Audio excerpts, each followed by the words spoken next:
Hello and good morning, everyone. Thank you for joining this week's episode of ATRAM Webinar Series. I'm Kevin Soto, digital analyst and your host for today. So first, I'd like to welcome everyone, our audience. We're actually live on Zoom and Facebook right now. So kung may friends kayo na hindi makapasok sa Zoom, just tell them to head over to our ATRAM Facebook page so they can watch us there. So I'm sure you guys are all excited to learn what's in store for GCash GInvest. So stay tuned to know more about this hassle-free and affordable investing feature and find out why you should start investing in GInvest now. If you have any questions, you may send them as early as now by clicking on the Q&A button below your screen. But of course, available lang yan sa mga nanonood via Zoom. So before anything else, I'd like to let you know that this session will be recorded and that copies will be disseminated within the day, as well as posted on all our social media platforms.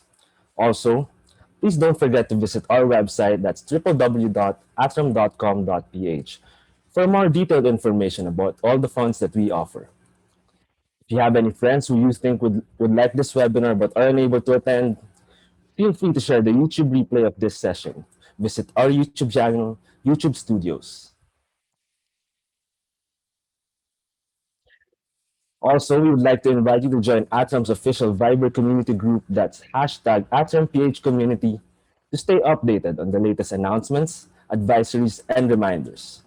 Scan the QR code or visit the link bit.do ATRAMPH and get a chance to win ATRAM merchandise.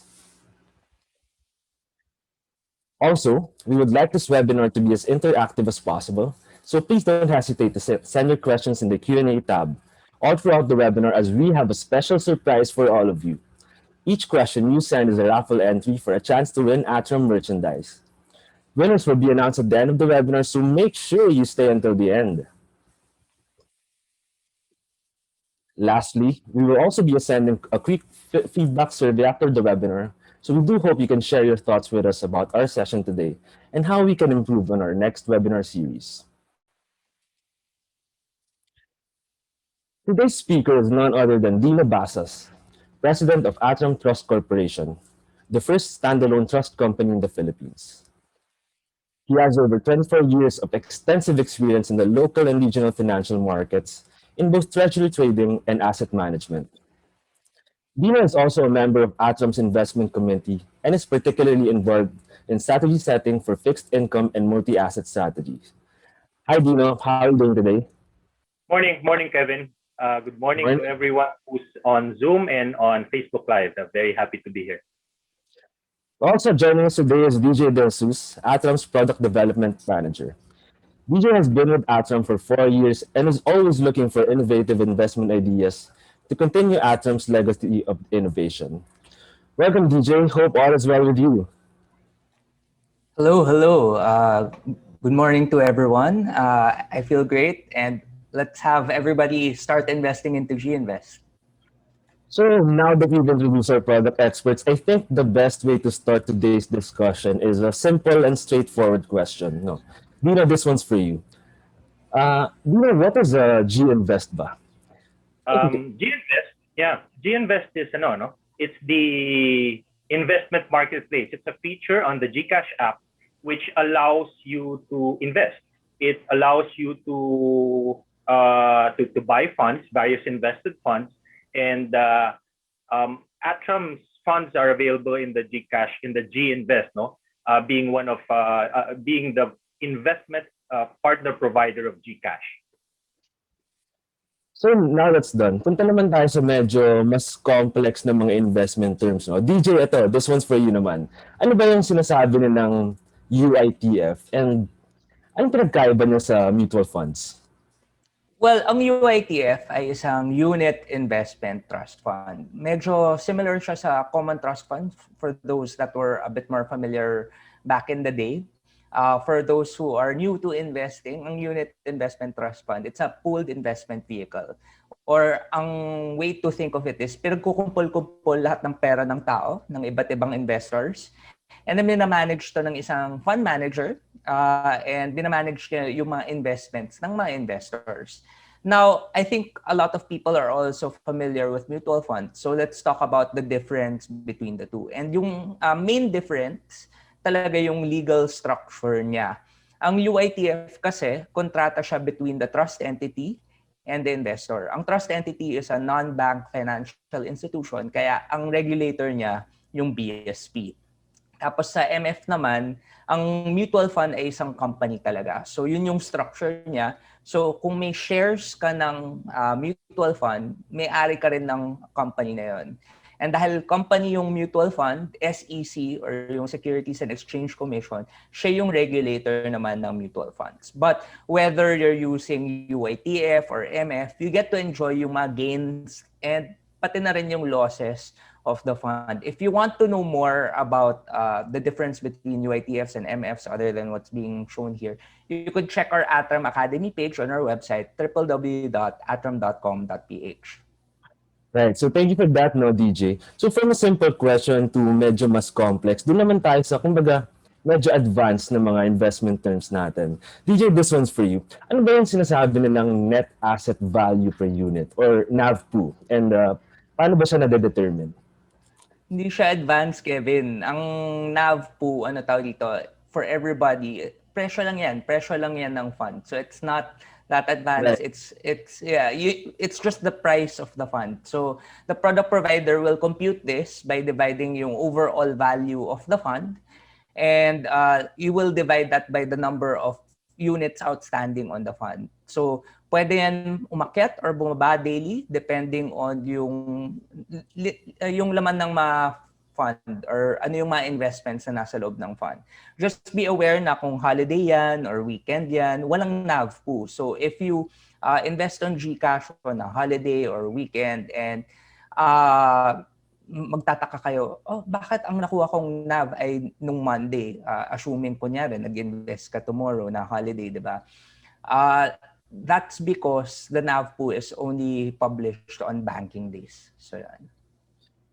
All right, thank you for that, DJ. Now that's out of the way, Dina, this one's for you. Gusto ko lang malaman, why are we actually doing this with GCash? Why we have GInvest? Well, one of the things that, and maybe just to talk about ATRAM, one of ATRAM's goals is really to promote investing to the Filipino. I think it was one of our partners, Mr. Phil Hagedorn, our CIO, very, very early on, one of the mantras he kept on saying is, we want to make every Filipino an investor. So, and over the years, as the market has evolved, when we look around, GCash is one of the leading digital wallets, with millions and millions of subscribers. So it kind of made sense to use GCash and through GInvest as a channel to help promote this investing culture to the Filipino. For GCash, it gives value to its users, to its subscribers by having a lot more features, including on top of the payment features. And for ATRAM, it was a way to make us to give us the chance to make investments available to practically everyone. When in the past maybe only a select few were able to do it. So it's really meant to promote and make investing easy for everyone. Very well said, no? So today, papakilala namin sa inyo yung 4 new funds that we launched in GInvest recently, no? So ito yung ATRAM Total Return Peso Bond Fund, ATRAM Philippine Equity Smart Index Fund, ATRAM Global Technology Feeder Fund, and yung ATRAM Global Consumer Trends Feeder Fund, sorry. So but before we go into detail about these funds, Dina, let me ask you, bakit ba ito yung mga funds na napili natin and why are we offering these funds specifically in GCash, GInvest? Okay. Maybe useful to take a step back. Nung una naming inintroduce yung investment through GInvest, we started off with the money market fund. Why the money market fund muna? Well, we wanted to test it out, make sure users were comfortable. We also understood that many people were kind of first-time investors. They needed to test it out. So the money market fund was medyo the best way to do it at that time. Make users comfortable, new investors comfortable, as well as make ourselves comfortable that the whole process was working okay. Now, after such time, we figured, okay, maybe ready na to introduce new funds. And why these funds? Well, if you look at them, they are funds that appeal to different types of people, different types of investors. But we recognize that not everyone is the same. People have different risk appetites. Yung tinatawag na risk appetite, may iba-ibang goals ang tao, may iba-ibang may iba-ibang inclination yung mga tao. So, yung mga funds na to really designed, they were carefully chosen to cater to a broad set of people, no? So, kung medyo gusto mo na mas stable investment, you can opt for the money market fund or the bond fund. Kung medyo mas gusto mo ng growth potential and on the local market, you can choose the smart index fund. And kung medyo adventurous ka and you want diversification and more opportunity, you can choose the global feeders, which is the global tech and the global consumer. Another reason why, the second reason I think why we chose these funds is you can mix and match them, no? Pwede mong paghalu-haluin. One of the basic principles of investing is you don't put your eggs in one basket. Kasi pag nahulog yung basket na yon, di sabog lahat ng eggs. Right. So these funds were really chosen so you can mix and match them, and pwede kang gumawa ng diversified portfolio to meet your goals. No, again, to meet your goals, to design something that bagay sa'yo, yung talagang para sa'yo, no? So kung kunyari lang, moderate investor ka, gusto mo ng konting growth pero ayaw mo ng masyadong magalaw, masyadong volatility, you can mix a bond fund, for example, with an equity fund, and those two will work as a combination, no, in your portfolio. Now, why did we do this again? Again, it's this ability to diversify was really available for this concept of diversification and all of that was really only available to the select few before, no? By doing this, making this available, we're giving everyone the chance to be able to design and to implement diversified portfolios to meet their goals. Right. Thank you for that, Dino. No? So I guess, DJ Dino, huwag na natin patagalin. No? Ready na tayo to explain to our audience bakit nga ba nila kailangan mag-invest sa mga funds na to. I guess we can start with the total return peso bond fund. If you could give us more insights on this specific fund and the other funds moving forward. Thank you, Kevin. So actually, before we talk about all of these funds, for everyone tuning in, we will be going through a brief overview lang of the 4 new funds. Kasi if you want to learn more, all of these funds have been covered in depth in previous ATRAM webinars, the replays of which can be found on our YouTube channel, ATRAM Studio. So if you're watching via the YouTube replay right now, the links will be in the description below. I'll mention the titles of the videos to those watching it live now on Facebook and Zoom if you want to learn more about the funds. So, as you said, let's start with the Total Return Peso Bond Fund. And the Total Return Peso Bond Fund, medyo special to kasi Dino used to manage this fund, di ba? Dino? I did. But we've since passed it on to very able hands. And maybe you can talk about the manager of this fund, DJ.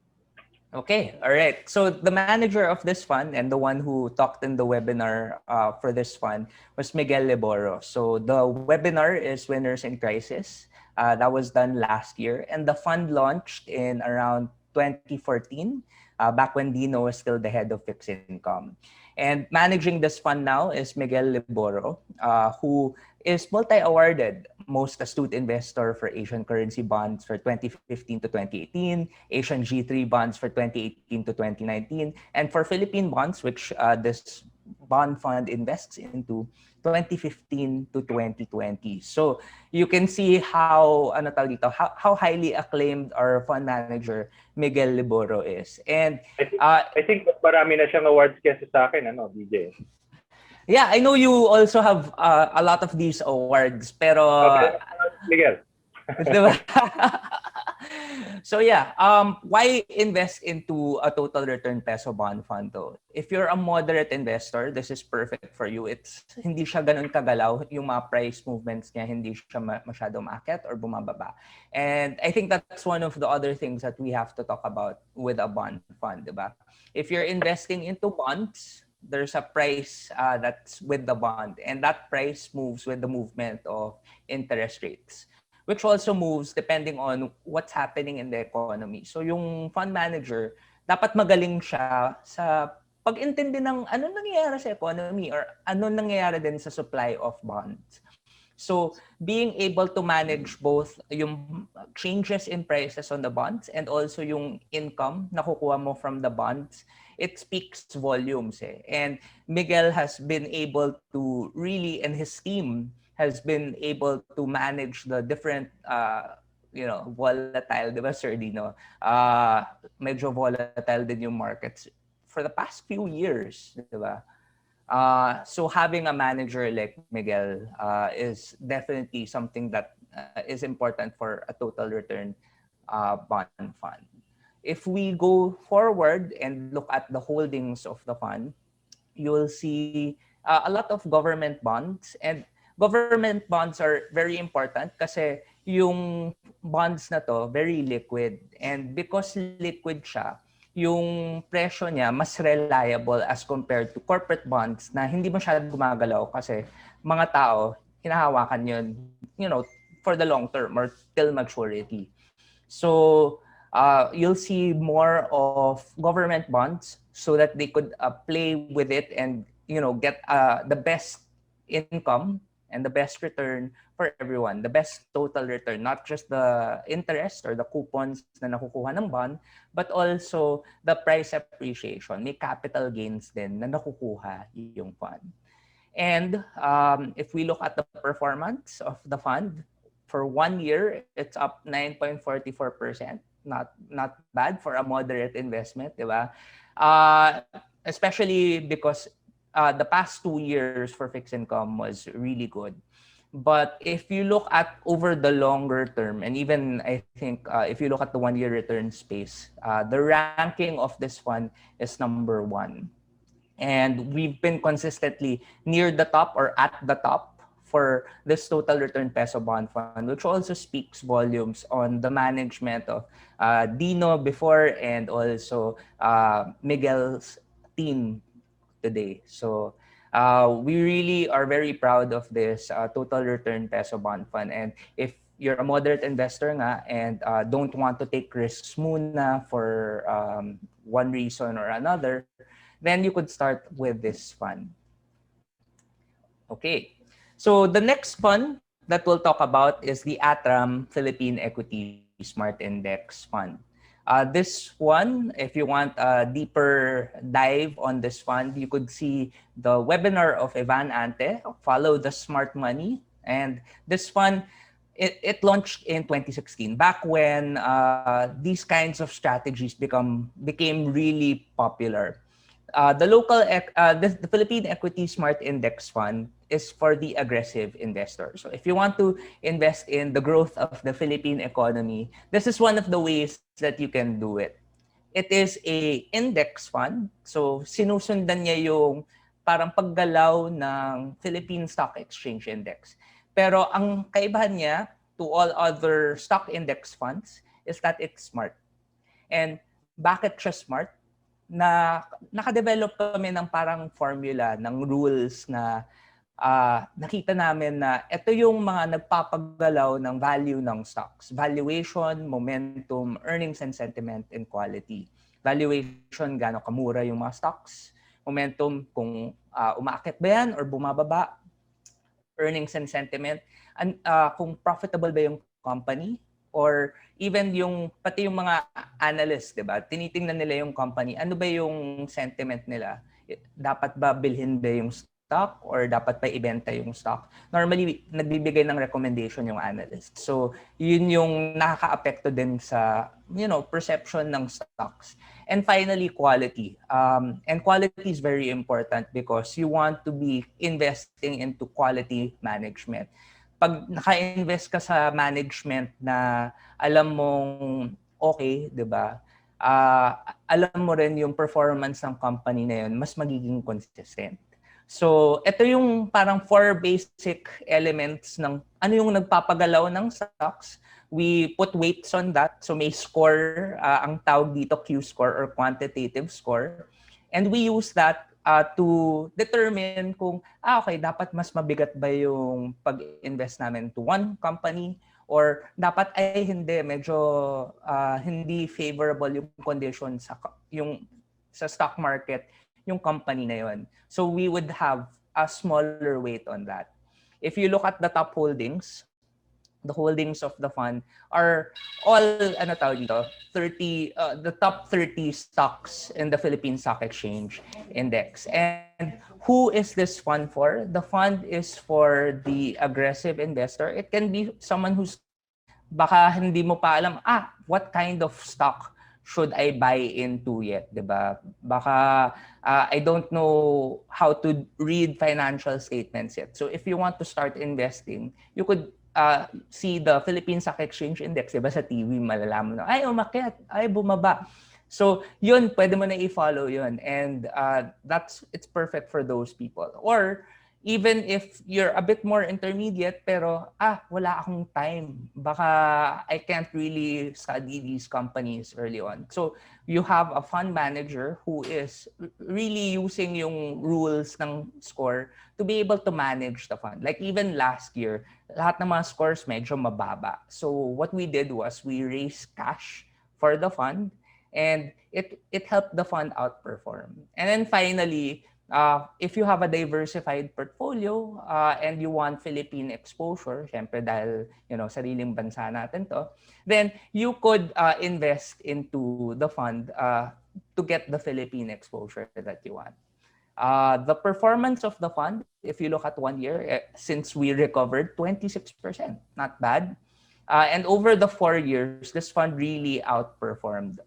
If you look at the ranking over the 4 years that this fund has been available, it's ranked number 1 out of all stock index funds here in the Philippines. In fact, all of these funds were also mentioned in one of our webinars where we talked about the top performing funds of 2020, which shows how good the funds are and why GCash partnered with us. The next fund is the ATRAM Global Technology Feeder Fund. So you can see DJ. That's great. No? What? We're moving on to global now. The global Yeah. funds that you've been in. Thank you. Sige, go ahead. Okay, thank you, Kevin. So yeah, we're now looking at global. The past two funds and even the peso money market fund are local funds. So now GCash is allowing you to be able to invest globally, and we've chosen two of our best funds, the Global Technology Fund and Global Consumer Trends Fund, for people to invest in. Just to add to what Deanno was saying a while ago, the reason why these two were chosen was it's something that people can relate to. If you're a first-time investor, don't know what to invest in, these are two stories that you can really understand. If you want to know more about this fund in depth, you could watch David Gozali's webinar on investing in the future with global technology. The fund launched as the first thematic, or what I like to call the big story fund in the market in 2018. And this one's for the aggressive investor.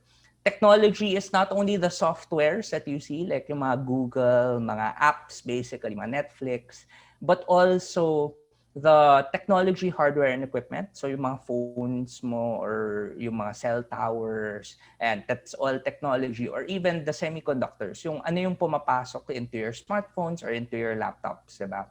So, or into your computers. Yun yung, ang laki talaga ng scope ng technology. And how this fund is different from all the other technology funds in the market right now is that it keeps looking for what will drive technology even further. Ano yung magiging benefiters ng advancements in technology moving forward. And It's a more conservative approach to technology. So you'll notice that if you compare this fund compared to other technology funds in the market, you'll find out that while all other funds went down, like nung bumaba yung Nasdaq, this particular fund stayed afloat and was actually still rising. So So basically, DJ, our audience now, no, if they actually invest in this fund, they can start having shares from with the biggest tech companies in the world. Is that how we understand it? yeah, let's look at the holdings so that you could understand it even more. The top 10 holdings of this fund, let's just skip muna the next slide and go to the top 10 holdings so that our viewers can have a view of what the funds are. You have Microsoft, Apple, names Oh, that you know. Apple. Alphabet is Google. Well, You know correct, Google, correct. diba? Visas here because of digital payments, diba? So, mga credit cards mo, you could use it for shopping. And digital payments is still part of technology. Intel, what's normally powering yung mga laptops and computers, diba? Mga semiconductors mo. Samsung, a lot of people have Samsung phones now. I'm a supporter of Samsung. That's why I have this fund. Cisco for cloud computing, Honhai, mga semiconductors, NXP is also a semiconductor, and analog devices, so yung mga equipment. So, di ba, all different facets of technology is in the fund. And the Ang fund galing, no? invests. Like, before it just seems like a dream na magkaka-shares ako sa, for example, Apple or Google. But now, through GInvest, with just a simple click of a button, pwede ko na masabi sa sarili ko na I'm a shareholder of these companies, no? Yes, Kevin. And ako super excited as a person din na not as a product manager, but even as a person investing na being able to get access to these kinds of investments, ang galing. If we go to the previous slide, you could show what are the different themes in technology that this fund is looking at. So, do you remember back in 2-3 years ago, you introduced us to Alexa and how it can turn on your desk fan. You Yeah, tell Alexa, I had in my office Alexa, no, Amazon Alexa, and I programmed her to turn on my fan in the office kasi pag summer medyo mainit sa office ko eh. So, nakakatamad mag-switch on and off. So, I used Alexa to automatically turn it on just using my voice command. So, just an example of the technology that some of these companies that the fund is investing in, no, is using. So, mas yeah, and pwede mo nang utusan si Alexa ngayon kasi pwede mo sabihin, Alexa, shareholder na ako nung gumawa sa'yo, di ba? Yeah, talaga. Amazing yung advancement sa technology. And there are Well, more advancements in technology, diba? So if we go to that slide, you could see the different types of advancements we're looking at. 5G, the next level, the next generation of communications, diba? I'm actually using my smartphone right now, using 5G to be in this webinar. Artificial intelligence, that's one of the new things that we're also looking at. Next generation transport, diba? Like mga solar-powered cars, electric-powered cars, or even self-driving cars. Video gaming, that's one of the other ones. Diba? For stuck at home, that's one of the trends that was supercharged by the pandemic. You also have internet, US and China. Diba? We spend a lot on the internet. China technology build out, especially China wants to build their technology capabilities and not rely too much on the US. Digitization. Here in ATRAM, we were able to digitize investing through Seedbox and now through GInvest, by partnering with GCash. And you also have automation and robotics, which makes yung mga manufacturing plants even more efficient using robots to build stuff, diba? So technology is really broad. If you are excited about any of these investment themes, then invest na, diba? Definitely Netflix. I'm seeing Netflix, I'm seeing Google, I'm seeing Samsung, all the companies that I'm familiar with.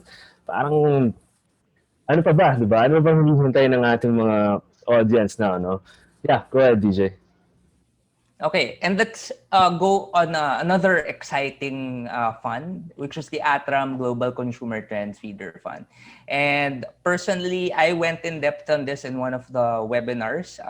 Look for keeping up with consumption in the new normal on ATRAM Studio. And this is the third thematic fund or third big story fund that we launched back in the height of the pandemic last year. And this one's for the aggressive investor. But you know what's really nice about this fund is imagine spending on your purchases on Lazada, your purchases on Shopee. But now you can be investing into Lazada and Shopee. So one of the themes of this fund is e-commerce. Another theme is video gaming. So imagine you were playing Call of Duty or NBA 2K or Super Smash Brothers or Pokemon Go, diba? And then now you get to invest into the companies that make those. So the digital life, that makes around 66% of the fund. And you also have those experiences. Yung what we consume on a daily basis outside of the digital life. And that makes around 33% of the fund. So even after the parang even after the height of the pandemic, this fund remains relevant because we will continue to use e-commerce. We will continue to buy things online, but we will also continue to be able to travel and go out once the vaccine is rolled out. So kumbaga The, DJ, no? Kung before yung audience natin, gastos lang ng gastos kapag may Lazada or Shopee sale. Pwede na, kumbaga pwede na nilang mabalik yung mga ginastos nila by investing in these companies, no? yep. So think of ano tawag dito. Alam ko ang daming mga 8899 Oo. 44. Diba Lazada had so many ano tawag dito birthday sales Throughout the last, year. 'di ba? Imagine that you're also earning from something that you're spending on, 'di ba? Great. So Sige. Go on, DJ. So let's look at the top holdings of the fund. You have e-commerce giant Amazon in the US, but also two companies that own Lazada and Shopee. Alibaba owns Lazada, Sea owns Shopee. You'll also see mga names Wow, that, galing, galing. yeah, di ba? Paglabas mo, for example, baka gusto mo pumunta ng casino, Caesars Entertainment, or like for example, kung pumunta ka ng Las Vegas, Caesars Palace. That's it. And of course, paglabas mo, syempre gusto mo, fashionable looking ka pa rin, di ba? Even with your mask, di ba? So, Farfetch is a fashion company. You also have Sony, which is a benefiter of the music streaming, di ba? Kevin, do you have Spotify? Yes, I do. Actually, naka-premium ako ngayon. Diba? You're paying for premium. So, one thing is, if you're paying for premium, part of the royalties goes to the ones that own the music. And Sony Correct. owns a lot of that music. So, Sony is a benefiter of the music streaming trend, the Spotify trend. And you also have booking.com. So, assuming that all the vaccines have rolled out, people will start traveling again. So, they will book mga hotels nila, they'll book their travels na. And a lot of people use Booking. Ako, before the pandemic, I like traveling also. So Booking was one of the ways I used to book my travels as well. So all of these companies that you would normally spend on, you're finally going to earn on also. And that's the beauty of it.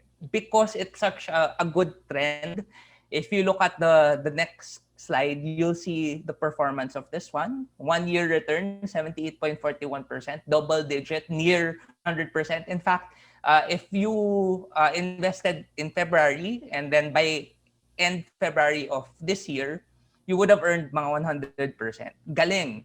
But of course, past performance does not indicate future performance. And why we like this fund is these are long-term trends that are going to stay. And this fund, because it's called a trends fund, will always follow the trend before it even becomes a trend. On the next slide, you could see the performance of both the Global Technology Fund and the Global Consumer Trends Fund against all these other big story funds. And you'll notice that in the peso equity space, Global Technology and Global Consumer Trends are on the top. Fund B is also another thematic fund that we have, the Global Financials Fund. And it speaks volumes of what kind of funds we have. And now it's accessible via GInvest. So ang galing. Right, no? So, thank you for that, DJ. And I'm sure, kasi ako excited na ako. I'm sure yung audience natin mas excited pa now that they know they can invest in like Netflix, Google, or sa mga Lazada, Shopee, parang pinapaikot na lang nila yung pera nila. So, DJ, I'm sure gusto rin malaman ng mga audience natin to, no? How can they apply for a GInvest account? And ano ba yung mga requirements that they need to submit for them to have an account? Well, to be eligible first for GInvest, you have to meet the following requirements. You have to be at least 18 years old and 18 years old and above, and you have to be fully verified. And to be fully verified, all you need is one valid ID.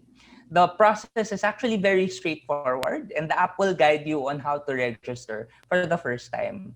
So assuming verified ka na on GCash, you click Show More, and you scroll down until you find GInvest under financial services. And then, okay, sige. Yan. So you download the app, you go to Show More, and you click GInvest under financial services. So the next slide will show you what will pop up when you click GInvest. And you could click until you could see the next screenshot on the right, diba? That is to proceed. So click proceed, and then a questionnaire will come out. Ito, please answer it honestly kasi this will help you determine anong klaseng investor ka ba talaga? Ano yung risk appetite mo? Ako, moderately aggressive nung kinuha ko yung test. So choose your answer via tapping on the options, and then once you're done with that, click next. The next will ask you kung US person ka or hindi. And the reason why this is very important is US persons cannot invest into the feeder funds. The next step is once you confirm whether you're a US person or not, the GInvest terms and conditions will come out, diba? And after that, all you have to do is read through it and confirm that you agree with the terms and conditions. And kung agree ka, the confirmation page, this one, will come out and your risk profile assessment will come out also. So that means, kompleto na yung registration mo, you'll receive an email and text message confirming your GInvest registration. It's that simple. So start investing with GInvest. Napaka-simple nga naman, no? Thank you for that, DJ. Pero curious ako, and I'm sure madami pa rin sa mga nanonood sa atin today are very cautious pa and pinag-iisipan pa nila. So this question naman is, kahit kay DJ or Dino, anyone can answer. Ano ba yung benefits in opening an investment account with GCash compared to, alam mo yun, mag-open na lang ako ng account sa banko, baka mas stable pa or whatever. Anyone can answer. Bakit sa GInvest na lang ako mag-invest ng pera ko? Well, maybe I can take a stab at that, no? You can do both, no? If you have a bank account, you can open a GCash. I think if you look at it, yung mga features ng GCash, not all of those features are available in your standard bank account, no? But particularly not just the GInvest, but all the other features of GCash. I personally have a bank account, obviously, but I have GCash to make certain payments, to buy load. And also to GInvest. No, although I have my own investments elsewhere, GInvest is a very easy way to make investments. No, so I think generally, if you have the ability to do so, you have both. If even you have a bank account, you open a GCash account and you go to GInvest. If you don't have a bank account, even more reason to do so. No, GCash is one of the easiest ways to be financially included, diba? into the financial system easier to open. You can do stuff online, um, online verification, and all of that. No? So there's really a lot of advantages. And GInvest is obviously one of those features and advantages, making it easy for you to invest via the GCash app. Right, right. And if So, I may add, go yeah, ahead. if I may add, a lot of people don't have bank accounts also, di ba? Parang luxury, isipin na lang natin luxury yung pagkakaroon ng bank account. But a lot of people have phones, a lot of people have smartphones, and a lot of people have GCash. And it's allowing people who don't have bank accounts but have GCash to be able to invest. And everybody can download GCash, diba? So it makes it accessible to anyone, even if you don't have a bank account, even if you're 18 years old and wala ka pang bank account, you're able to start investing via GInvest. Right. So, napaka-simple mag-register, napakadali, such a simple process. And there are a lot of reasons why I should actually be opening a GInvest account. Pero, so gusto ko na magsimula. Dino, ano ba yung minimum investment amount for GInvest? And bakit natin siya ginawang napaka-affordable for everyone? Affordable, Kevin, no? And I think you're flashing it on the screen. For the local funds, as low as 50 pesos for the local funds and as low as 1,000 pesos for the global funds. Obviously, the global funds have to be a little higher, no? Kasi medyo may other considerations there. Now, why did we, bakit natin binaba, no? Why did we bring down these amounts? As I mentioned earlier, we really wanted to promote investing, no? And we believe that investing is for everyone. When a few years ago, when we were trying to think of ways to how to promote it, may two barriers yan na we've determined. Access and affordability. So access, somewhat addressed by the arrangement we have with GCash to the GInvest, so people that can easily sign up for GCash and have the ability to invest. The second one was affordability. Few years ago, we were promoting financial literacy. Everyone was saying financial inclusion, financial literacy, and promoting investing. Pero you had to start with 10,000 pesos. Diba? Napakalaking amount of money, especially for one who's just starting out. No? So it was a barrier talaga. Nahihirapan yung average person to start investing, and we can promote it all we want, but if they're not able to, wala silang way to invest in an accessible way, in an affordable way, then wala mangyayari, di ba?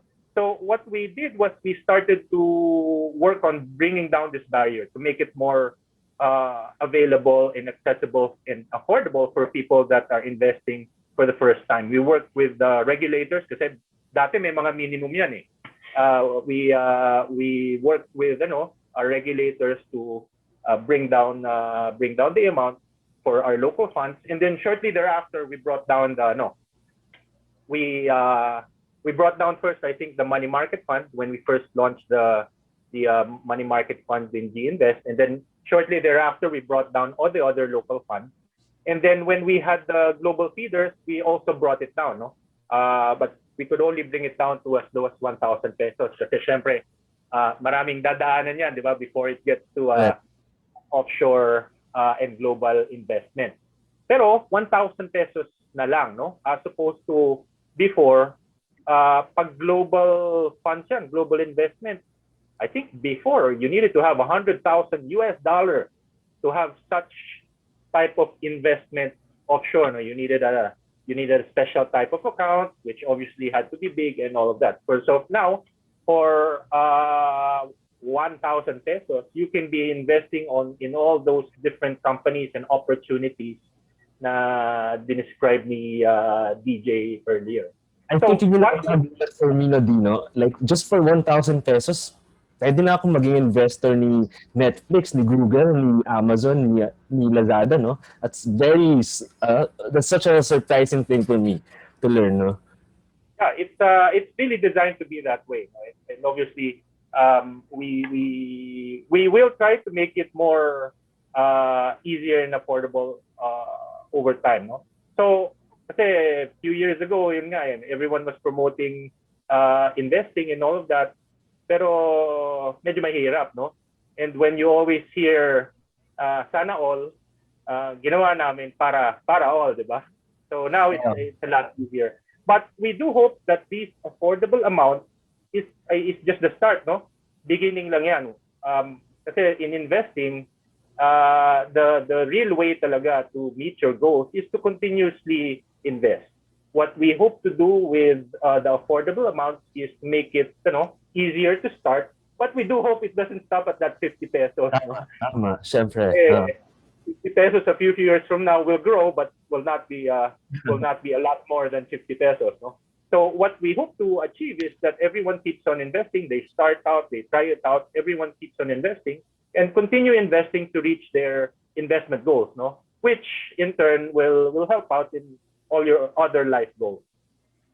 So, ang nakikita ko dito, gone are the days na yung sinasabi nga nila, pang mayaman lang ang investing, no? Kasi if you think about it, 50 pesos dati, pang load ko yan every day. And then, ngayon, nasa pandemic, instead na pang load ko, since sa bahay lang naman ako, I can invest 50 pesos every day, no? And then hanggang lumaki siya ng lumaki. Right? Apaka-affordable. So, anyway. Investing is a habit. So investing should be a habit. So if you're setting aside small amounts, before you know it, medyo nakatabi ka na ng malaki, and if you are able to choose the appropriate investments commensurate to your needs, lalaki talaga yan in the long run. Correct. Thank you for that, Dino. So, ATRAM has a wide range of investment products then, and our capabilities span across several asset classes, meant to service the different investment objectives of each individual. So, if you're new to investing, and if you're thinking of investing a portion of your hard-earned money to help it grow, then check out the GInvest feature on your GCash app. So at this point, we would like to move on to the live questions from our audience. Medyo nakikita ko we have several questions coming in, no? So be ready, DJ, Dino. These are Dami really nga eh. intriguing and straight to the point questions. So I guess I think we can start with this one. Uh, I'll give time to DJ, I'll give time to Dino. Bigyan mo naman kami ng one tip or kumbaga we can say a hack when it comes to investing for GInvest. Ako, yung hack na ginawa ko recently, because in GCash you have a dashboard, no? And you can choose the features that are that go into that dashboard. Para when you open your app, it's there already. So you go to your dashboard, edit it. If you still have space, look for GInvest and then put it there. No, if you don't, choose one that you want to deprioritize and replace it with the GInvest app. Now, every time you log on to your GCash, GInvest will be there, and you'll be able to much more easily click on that icon and invest. Mas mabilis mo na siyang ma-access, no? DJ, ikaw naman, meron ka bang natatagong hack dyan na pwede nating sabihin sa mga audience natin? Actually, di ba sinabi ni Dino kanina na you should make investment a habit. And there's a way in GInvest to actually make investment a habit. If you already ordered a fund, like for example, nag-order ka na ng peso money market fund before, once you've invested into it, you could actually set a reminder. So you could set a reminder to invest again into the fund. And yung reminder na yun will pop up and then you can invest again. So if you want to really make investment a habit, you could use that feature to continuously invest in what you've already invested in. Alright. Thanks, DJ. So, itong second question, mukhang natuwa talaga sila sa explanation ng mga different funds, no? Kasi from asking ano yung minimum investment amount, tinatanong naman ngayon, is there a maximum limit to how much they can invest? Medyo aggressive yung investor natin na to. DJ, meron ba tayong maximum limit? Walang limit. Sky is the limit.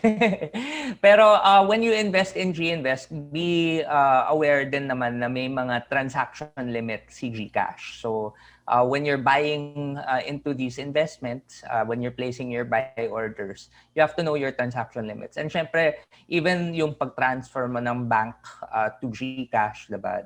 That also has a transaction limit. So as much as you want to be investing a lot of money, baka over na siya sa pwede mong gawin in a day. But overall, kung ano tawag dito, how much you want to invest into any one fund, walang limit. Pero alam ko rin, di ba, nataas na rin yung limits in GCash, no? If you cash in with the bank and all that. So it's not a small amount anymore, Kevin, no? It's a meaningful amount depending on what type of user you are in GCash. Right. So, okay, let's go to our third question. Gaano ba katagal yung processing day for a GInvest transaction? I think this is important for those who are just starting.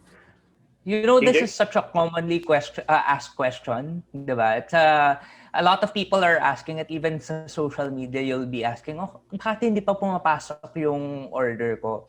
So, just be aware na kapag you're placing a buy order, 2 to 4 days yan. For the peso money market fund, it's 2 banking days, total return peso, and yung smart index, so the 2 local funds, it's 3 banking days. And then for the global funds, it's 4 banking days. So don't count mga holidays, don't count yung weekends. For selling naman, medyo mas matagal. Yung allocation would be around 2 to 4 days din. So similar. Pero yung pagkuha mo ng cash, matatanggap mo ulit yung cash. For the peso money market fund, it's 3 days. For total return peso, it's 4. For Philippine Equity Smart Index, it's 5. And global tech and global consumer, the global funds, it's 7 banking days. So that's a bit more than a week in real time. So DJ, no? Why it takes a little longer with the global? I was gonna ask DJ, no? Bakit nga ba ganun katagal? But Sir Dino, go ahead. Kasi syempre, that gets invested in the global market, no? In the global market, may settlement times yan. When we get the order and we convey the order to the global fund manager, may mga steps required dyan, no? And then normally 2 or 3 days before we're able to confirm the investment. So it takes a little bit longer because obviously it has to go and get invested in all those different companies. Although we're continuously working with GCash to be able to shorten the cycle. So, Dino, no, follow-up question to what you said. So, you mentioned that it does take a couple of days. So, I'm curious, if I place an order today, anong NAV po ba, what NAV po will I get? Is it the NAV for today or tomorrow's NAV? And when exactly the NAV po will be established? Today when placed or at what certain time? You typically get the NAV po on the next day, no? And maybe DJ, you can give them a bit more details. Kasi may mga cut-off rin yan, no? Between the time that it gets relayed from GCash to ATRAM and from ATRAM to the underlying fund. So if you do it today, then you get the NAV of tomorrow. Yeah, Right. just to add, a lot of people already asked na, okay, kung mag-invest ako tomorrow sa holiday, anong NAV po yung makukuha ko? So, ang NAV po na makukuha mo would be the next banking day, and that is Monday next week. Right. Okay. So thank you for that, no, Dean and DJ. I have a question. This one is for DJ. Can I retake the risk profile questionnaire or can I change my risk appetite sa GInvest? Siyempre, kung nag-register ako dati, hindi ko pa alam na gusto ko pala maging aggressive ngayon or gusto ko maging moderate na ngayon. Can I actually retake it? Kevin, at the moment, medyo hindi pa siya available sa GCash. You can't update your risk appetite currently sa GCash.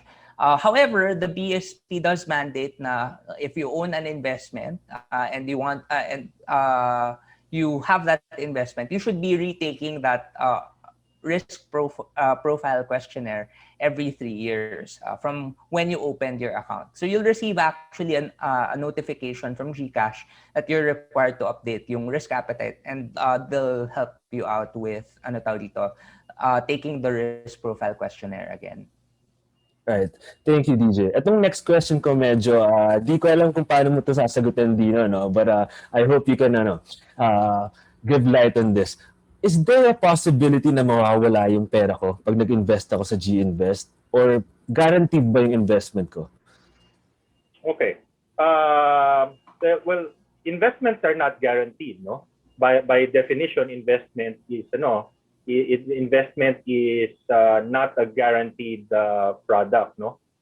In investing, ang binabalance mo talaga dyan is risk versus potential growth, no? So if you want growth, okay, you have to accept a certain level of risk. That's why, as I mentioned earlier, we have different funds to cater to different types of requirements. So if you are want more stable investments, then okay, you go to money market or fixed income. Now, with regards to the general security, no, and not just on the investment side, your investments are relatively secure, are secure, no? Both GCash and ATRAM are regulated entities. We're both regulated by the Bangko Sentral. We adhere to many rules, no? Many rules in the way that that we have to manage funds and manage people's money, no? So there's a lot of controls built in to make sure that that these errors and mistakes do not happen, no? So other than investment risk, which is inherent talagang part yan ng investing. It's part of the investing risk. That's why you have the potential for return. Your investments are safe with GInvest and through the ATRAM Funds. All right, thank you, Dino. So since while you're at it, no, there's another question here. I'd like to direct it to you, Dino. Will you eventually include your dollar-denominated funds as part of product offerings via GCash? Well, we continue to work with GCash, no, to offer users what they want and more exciting products. Those are things that the dollar investment is something that we're looking at, but obviously it's medyo mas complex siya, no? Kasi the wallet is peso denominated. If you have a dollar fund denominated in US dollars, then medyo the currency and the payments come into play, no? It's something we're looking at. Right now, though, it doesn't look like we'll be able to do it, but it's certainly something that we're exploring. Okay, we have another very relevant question here. Anyone can answer, Dino or DJ. In this time of the pandemic, is it proper or is it wise to add more investment or NAVs in ATRAM through GCash? Want to do that first, DJ? I'll take it. Sige. So what's nice about the pandemic? What's nice about the pandemic is that it forced a lot of prices of stocks to go down. So you could think of it, ay, nag-sale yung mga stocks. So why not use this opportunity, this pandemic, where a lot of the stock prices went down, to actually add up to your investment. So you'll be able to get more growth dahil we're still in the recovery phase. The stock markets will still go up, maybe not now for Philippine markets, diba? But in the near future, ang trajectory niyan, kung saan siya pupunta, talagang akit yan. So, and if you really believe in the Philippine market, or you believe in consumer trends, or you believe in what you spend in, diba? Or you believe in technology, then you should be investing on what you know and what you think will happen. And given that it is the pandemic and we are recovering from it, it's a good time. Maybe if I can just add, Kevin, no? And I'll refer to two quotes that I've heard from some investing gurus. No? The best time to invest is, number one, when you have money. The second best time to invest is yesterday. No? And I guess related to what DJ said, every situation offers an opportunity. We're in the pandemic right now. We understand there's a lot of challenges. No? But if you look at, for example, some of the opportunities that have been afforded by this pandemic, marami rin, no? Kasi last year very difficult, but we showed you earlier that the global tech and the global consumer and the global market did relatively well. So if we were all scared, kasi syempre manood ka CNN, very scary nangyayari around the world. But there were opportunities, no? And even in the local market, if you look at from where we were at the height of the pandemic, the market snapped back very quickly, no? And I think generally what we have to keep in mind that investing, as we said, it is a habit. We can try to time it. It's very hard to do it, even for us professional investors. But the key really is to do it regularly, and to do it religiously, no? Notwithstanding the current situation. Because every situation, whether it's a crisis or not, will always bring about opportunities. No? And I think generally, the way we look at it, this situation we have right now actually is presenting a few opportunities to investors. No?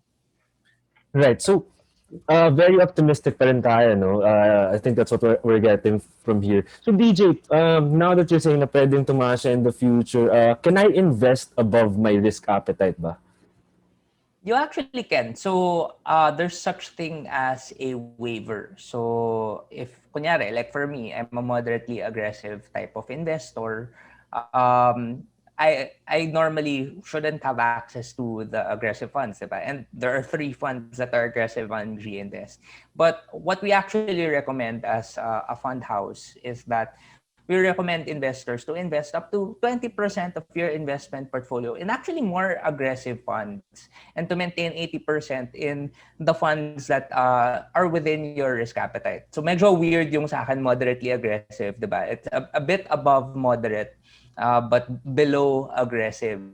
So I can play na parang 50-50, 50% on the moderate, 50% in the aggressive. And you could even add more to the aggressive just to add more growth into your investments. You just need to be able to understand na one, if you diversify, mas bumababa yung risk mo. And two, if you are investing into something that you understand, something you like, and something you really believe in, medyo nakakatanggal ng takot from your investment also. Right. So, If, sige, I'm if gonna I, put... Ay, sorry. Go ahead, Dino. I'll just add, no, you can invest beyond your risk profile. Yun nga, you have to do a waiver. Kasi at the end of the day, the risk that you have in any investment is a function of your total investment, diba? If I have 1,000 pesos and I want to buy an equity fund, I can do so even if I'm a bit more conservative, no? If I only put 5% or 10% of my money, I only buy 50 pesos, 100 pesos in equities and the rest in money market and fixed income, no? So you can invest, you notwithstanding your risk profile, may mga waivers that are required to do so. But on top of that, we just encourage everyone to really try to figure out ano ba talagang type of investor ka, diba? The risk profile is meant to help you and to guide you to tell you what your risk appetite is. But at the end of the day, yes, ikaw din yung makakapagsabi no. So, Siyempre, tama. Ayun. Yung next question ko is connected pa rin sa pandemic, no? And this person asking is putting you guys on the hot seat, DJ and Dino. In this time of the pandemic, ang question niya is, what is the best fund to buy? Especially during this pandemic. You can go ahead, DJ. And sige, I'd like to know also from you, Dino. Ako, ano tawag dito, the way I see it din kasi, I do think you could have a personal opinion on it. If you follow the markets, you can say, okay, medyo mura to, I will invest. But my answer medyo cop out. All of our funds, we've explained it. They were top performing funds for a reason, diba? They were top performing funds in 2020. They continue to be top performing funds on the long term. And it's really because we believe in the stories and also the fund managers that are managing these funds. So the best fund for you is actually the fund that you understand the most. If you, barring the pandemic or what, think of the future. Think of ano ba yung future of technology, ano yung future ng Philippines, ano yung future of consumer. And which one you believe in the most, that's where you invest. The thing is, I'm actually invested in all of these funds. So I believe in all of them. And that really speaks volumes also na I don't only work for this company, I believe in the investments of of our company. Yeah. Ikaw naman, Dino, how would you answer that very intriguing question? Yeah, these are all very good funds, no? They were selected because they're very good funds.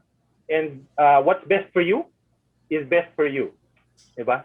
What's best for me is best for me. We all have different situations. I can say, well, the best for me is the global tech. For another person, the best may be a fixed income fund because of their specific requirements, their specific goals. So normally, I know it doesn't no it doesn't address the question, pero it's really relative. Investing is really a function of your own personal goals, Right. and no one can you cannot just copy what someone is doing, no. It really has to be a function of kung ano yung situation mo, ano yung goal mo, ano yung mga considerations mo, ano yung risk appetite or risk tolerance mo. Kaya ako, normally, I would say, mag-diversify ka, di ba? You have a little bit in all. Actually, the same with DJ. Ako rin, ganun eh. I have a little bit in all. I have a little more in others, which I think are best suited for me. So right now, I have a little bit more in stocks, and that's for my own personal situation. It may be for others as well, no? But suffice to say, these funds are very good funds, no? And they were carefully chosen, really, as I mentioned earlier, to be able to cater to each one's, specific requirement. Right. Thank you, Dino. This question naman is on fees, no? They'd like to ask, DJ, I think this one's for you. Kailan ba nade-deduct ang trust fee and other fees? Is it deducted only during the redemption of fund? Well, the trust fees are actually deducted every day. So, yung NAV po, nandun na rin yung deductions of mga trust fees, lahat ng mga expenses ng fund, diba, like there's transactional expenses. So, that's also deducted on the fund on a daily basis. So, banking day again, hindi regular day. But all of these fees nga are charged directly to the price of the fund. If you think that it will be at the end, no, you're seeing pretty much real time, not so real time, maybe on a daily basis, na yun na yung value talaga ng fund minus all the fees and expenses of the fund. Right. Thank you, DJ. Dino, this one's for you naman. You talked about this na briefly a couple of minutes earlier, but just wanted to ask, how secure ba is it to invest in GInvest? Yeah, as I mentioned, it's very secure. GCash is a virtual wallet, no, which is regulated by the Banco Central, so they have all the controls and all the safeguards within the app. And ATRAM is a regulated entity as well by the Banco Central, no. So all our investments are follow very stringent rules by our regulators. We are fiduciary, no? Fiduciary meaning trust. People entrust their money to us, no, and we are bound to take the best care of it that we should. So having those controls, those safeguards, really make investing through the GInvest app secure. Right. Thank you for that, Dino. I guess we're down to our last two questions. This one's for you, DJ. Both global tech and global consumer has had good returns both year to date and year on year, diba? Is it still good to invest in them now? I think the question also is, it's run up so much na nakakatakot na, ay, umakit na yan eh. Diba normally pag umakit, bumabagsak. And you know, diba parang what goes up, what goes down, parang yun yung common knowledge, diba? But the reasons why we chose these funds are they're very good long-term stories. It's not just going to play out within this time. It's going to play out for a long time. Technology, it drives growth. If if you take a basic economics class, one of the things that you learn is technology really drives growth. And the reason why technology is so important is because advancements in technologies make things more efficient. And because they're more efficient, we need to be, leveraging on it on a daily basis. You use technology on a daily basis. And the fund managers, Fidelity, are the fund managers for the technology fund. They make sure that they're capturing the next trends in technology, what are the biggest themes in technology, and what will continue to drive technology moving forward. With the Consumer Trends Fund, it's actually in the name. It's consumer trends. They will look for what is the next big trend on our spending before it even happens. And if you have a fund manager that's very forward looking for what's the next big thing, and actually having a good track record of finding what the next big thing is in the markets, then rest assured that for both of these funds, the global technology or global consumer trends, you should invest. Of course, there's considerations, but we don't really recommend timing the market. That's what we do as fund managers.